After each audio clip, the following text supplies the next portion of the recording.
গাছ হলে সবুজ হয়ে গেল, আবার সেখান থেকে গিয়ে কোনো লালচে গাছ হলে, সাদা টাইপের গাছ হলে তার রং লালচে হয়ে গেল, সাদাটি হয়ে গেল, গেরুয়া হয়ে গেল। ঠিক অনুরূপ ভাবে দেখুন, যারা আপনার ঘর ভেঙেছে, যারা আপনাকে জরিমানা করেছে, যারা আপনার প্রতি অত্যাচার করেছে, যারা আপনাদের ভোট দিতে দেয়নি, ঠিক তারা রাতারাতি গিরগিটি হয়ে গেছে। দাদা দিদির দল থেকে গিয়ে লাভ মেরে দাদার দলে চলে গেছে। গেরুয়া সবুজ জামা চেঞ্জ করে গেরুয়া জামা পরে নিয়েছে। তাহলে দাঁড়ালো কি অঙ্কটা? না, যে আপনার ক্ষতি করেছে, যাদেরকে জব্দ করার জন্য আপনারা গেছিলেন, ভোট দিয়েছেন, বিজেপি এখন তো লোক পাচ্ছে না। শ্মশানে যদি মারা যায় তাকে ধরে নিয়ে এসে বলে বিজেপি কর্মী মরে গেছে, মেরে দেওয়া হয়েছে। ভাগাড়ে যদি গরু পড়ে থাকে সেখানে গিয়ে বলবে গরুটাকে মেরে দেওয়া হয়েছে, এ আমাদের দেবতা, গোমূত্র পান করো, গোবর খাও। যাকে পাবে তাকে টেনে ঘরে ঢুকাবে। সমুদ্র দিয়ে পচা জিনিস ভেসে যায়, নদী দিয়ে খাল বিলে ভেসে যায়, তাকে ধরে নিয়ে এসে যত্ন করে ঘরে রাখে। তার নাকি দরজা খোলা, তুমি চলে এসো, তোমরা কে কোথায় আছো চলে এসো, আমার দরজা খোলা। তার মানে যে খুন করলো, যে অত্যাচার করলো, তার জন্য দরজা খোলা। এখন বাজারে অনেক ওয়াশিং পাউডার পাওয়া যায়, সেসব নাম বলে বিজ্ঞাপনের দাতা হিসাবে এখানে আমি আসিনি বলতে। বিজেপি হচ্ছে এখন সব থেকে বড় ওয়াশিং পাউডার, যে ওখানে যে ঢুকবে সে চোর, ছাঁচড়া, খুনি, চরিত্রহীন, মদ্যপ যা হোক না কেন, সে ওখানে ঢুকলে, ঝান্ডা ধরলে সে পরিষ্কার হয়ে গেল, সে শুদ্ধ হয়ে গেল। এই একটা দল, ভাববেন না যাদের কোন রাজ্যের নেতার নাম ঠিক নেই, সব গুজরাট থেকে আনতে হবে, বিহার থেকে আনতে হবে, তারা এখানে দাদাগিরি করবে। তাই তারা যা বলে এরা তা বলে। রাজ্যের যারা আছে হাফ প্যান্ট ডালা দিলু দাদারা, তারা কি বলে? তারা বাঙালিকে, বাঙালি হয়ে বাঙালিকে অপমান করছে। লজ্জা লাগে না? আচ্ছা বলুন তো, আমাদের দেশে, আমাদের রাজ্যে রবীন্দ্রনাথ নোবেল পুরস্কার পেয়েছিল। নোবেল পুরস্কার আরো অনেকে পেয়েছে, তার মধ্যে দুজনের নাম বলি, একে শোনা। সে হচ্ছে বিনায়ক পট্টনায়ক, বিনায়ক বাবু, আর পেয়েছেন আমাদের অমৃত্য সেন। বিনায়ক বাবু এবং অমৃত্য সেন তারা অর্থনীতির উপর, দেশের যে পরিস্থিতি সবের উপরে দাঁড়িয়ে সে কথা বলেছে। শুধু তাই নয়, প্রচুর লেখালেখি করেছেন, থিওরি প্রকাশ করেছেন। তারা এখানে নয়, বিদেশে থেকে তারা যে কাজ করেছেন, যে তথ্য তুলে ধরেছেন, দেশের মানুষ সর্বোচ্চ, পৃথিবীর সর্বোচ্চ সম্মানজনক যে পদক, নোবেল পুরস্কার তিনি পেয়েছেন। এই বাবুরা বলছেন যে এরা কেন পেয়েছে জানেন? এদের মাথায় কিছু নেই, এরা কিছু জানে না। এদের ঘরে একটা বউ রেখে বিদেশে গেছে, বিদেশে একটা বিদেশি বউকে বিয়ে করেছে। তাই বিদেশি বউ থাকলেই নাকি নোবেল পুরস্কার পাওয়া যায়। তাই এরা বিদেশে থেকে বিদেশি বউ বেছে নেওয়ার জন্য নোবেল পেয়েছেন। ভাবেন পণ্ডিত বর্গ ব্যক্তিদের সঙ্গে সম্পর্কে কি কথা বলছেন। শান্তিনিকেতনের ঘটনা আপনারা শুনতে পাচ্ছেন।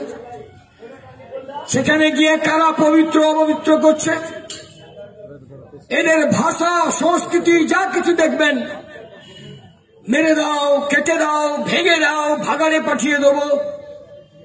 আর কদিন পরে দেখবে কি করবে, তাহলে কি হুমকি, ভয়, আতঙ্ক, এইসব তৈরি করা হচ্ছে।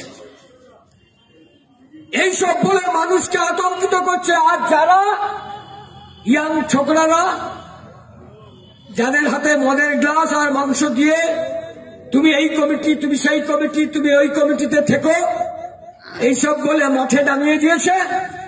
ঝান্ডা বাঁধো, স্লোগান তুলো, পিটাপিটি করো, ধমকি দাও, হুমকি দাও, পরের ধনে পদ্মারি করো। তোমার ঘর নেই, লোকের ঘর দখল করো। তোমার অফিস নেই, লোকের ঘর অফিস জোর করে দখল করো। যারা টিএমসি করেছিল তাই এরা করছে।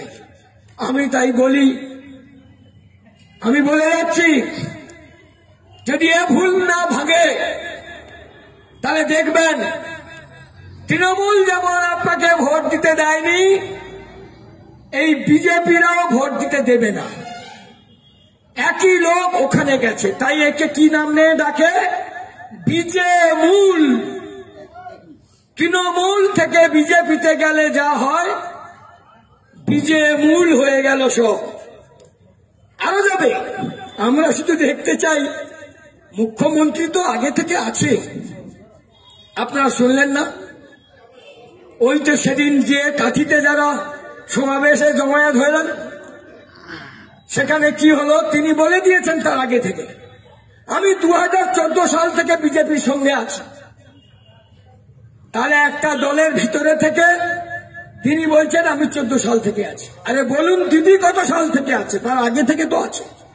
বাজপেয়ী আমলে মন্ত্রী ছিলেন, একবার দপ্তরহীন মন্ত্রী ছিলেন, বিজেপির মন্ত্রী ছিলেন, বিজেপির সঙ্গে জোট করে পশ্চিমবাংলায় লড়েছিলেন ভোটে। তাহলে দিদি তো আগে থেকে বিজেপিতে আছে, আর দাদা বলছে আমি 14 সাল থেকে ছিলাম। ঘটনা বলছে তাই। আজকে যে বিজেপিকে জন্ম দিয়েছে আরএসএস, সেই আরএসএস কে জন্ম দিয়েছে তৃণমূল। বামপন্থী জমানায় সারা রাজ্যে আরএসএস এর ক্যাম্প ছিল মাত্র 250টি। এই 10 বছরের তৃণমূলের জমানায় আরএসএস এর ক্যাম্প হয়েছে 3500। কে বাড়ালো? আর সেই আরএসএস বলছিল কয়েকদিন আগে যে উনি সাক্ষাৎ দেবী দুর্গা। কে? দিদি আমাদের দেবী দুর্গা। আরএসএস তাকে বর্ণনা দিচ্ছে, ভূষিত করছে, সম্মান দিচ্ছে। তাহলে আজকে দেবী দুর্গা আর ওখানে দাদা, এরা সকলেই আগে থেকে আছে, সকলে আগে থেকে ছিল। তাই এদেরকে আর কেউ তফাৎ দেখতে পাচ্ছে না, তাই বিজেমূল। আমি সেই ছোট ছোট ভাই সহ এলাকার মানুষদের বলবো, এ ভুল করতে যাবেন না, আরো সর্বনাশ হবে। 2014 উনি এসে বলেছিলেন আমাকে ভোট দাও, আমি প্রতি বছর 2 কোটি বেকারকে চাকরি দেব। আচ্ছা 2 বছর 2014 সাল থেকে হিসেব করুন, আজ অব্দি 7 বছর হয়ে গেল। তাহলে 2 কোটি প্রতি বছরে হলে 7 দিয়ে 14 কোটি বেকার চাকরি পাওয়ার কথা। এই গ্রামে গঞ্জে অঞ্চলে ব্লকে কতজন আপনার আমার বাড়ির ছেলে মেয়েরা কেন্দ্রীয় সরকারের বিজেপির দেওয়া চাকরি পেয়েছে? আমরা এখন শুনতে পাচ্ছি, বিভিন্ন পত্রপত্রিকায় দেখা যাচ্ছে কেন্দ্রীয় সরকারের দ্বারা চাকরি দেবে, দাদার নাম করে টাকা তুলছে, সব ধরা পড়ছে। সরকারে আসেনি, টাকা তোলা হয়ে গেছে, তোলাবাজি শুরু হয়ে গেছে। সরকারে আসেনি, এখানে খেজুরিতে যা শুনছি 5-6 জন জামা কাপড় পরে নাকি রেডি হয়ে আছে। কে 10 লাখ দিয়েছে, কে 13 লাখ দিয়েছে, কে 16 লাখ দিয়েছে। আর এটা শুনতাম কি না, প্রাইমারি পরীক্ষা হলে এইরকম রেট ছিল। তুমি ঘরের কাছে চাকরি করবে 14 লাখ দিতে হবে। তুমি ঘর থেকে অঞ্চলের মধ্যে চাকরি করবে, ঘর থেকে দূরে, তাহলে 12 লাখ দিতে হবে। তোমাকে এই অঞ্চলের মধ্যে হবে না, ব্লকের মধ্যে হলে 10 লাখ দিতে হবে।